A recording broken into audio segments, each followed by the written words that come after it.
नमस्कार दोस्तों, स्वागत है आपका हमारे चैनल में। आज हम बात करने वाले हैं ईपीएस 95 पेंशन से जुड़ी एक बहुत बड़ी और ताज़ा खबर के बारे में।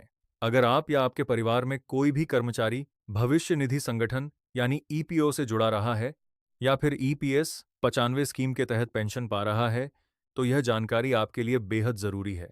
दोस्तों, ईपीएस 95 पेंशन योजना को लेकर पिछले कई वर्षों से पेंशनभोगी लगातार अपनी मांगों को सरकार के सामने रख रहे हैं।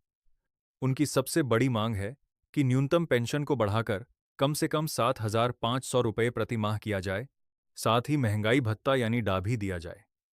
अभी की बात करें तो लाखों पेंशनभोगियों को केवल 1,000 रुपये से लेकर 2,000 रुपये तक की पेंशन मिल रही है, जो आज के समय में बहुत कम है। अब बात करते हैं लेटेस्ट अपडेट की। हाल ही में ईपीएस 95 से जुड़े पेंशनभोगियों के संगठन ने सरकार के सामने अपनी मांगों को फिर से जोर शोर से उठाया है। इसके लिए कई राज्यों में धरना प्रदर्शन भी किए गए हैं। पेंशनर्स का कहना है कि बढ़ती महंगाई के इस दौर में इतनी कम पेंशन में जीवन यापन करना बेहद मुश्किल हो गया है। सरकार की तरफ से भी इस मुद्दे को गंभीरता से लिया जा रहा है।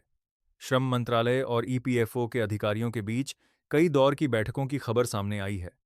इन बैठकों में पेंशन बढ़ाने और नई व्यवस्था लागू करने पर चर्चा हो रही है।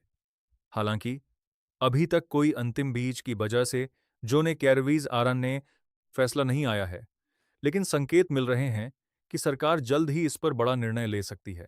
इसके अलावा सुप्रीम कोर्ट का भी एक महत्वपूर्ण फैसला ईपीएस 95 को लेकर सामने आया था, जिसमें उच्च पेंशन के विकल्प को लेकर कर्मचारियों को राहत दी गई थी। इस फैसले के बाद ईपीएफओ ने नए दिशा निर्देश जारी किए और कर्मचारियों को उच्च पेंशन के लिए आवेदन करने का मौका दिया गया।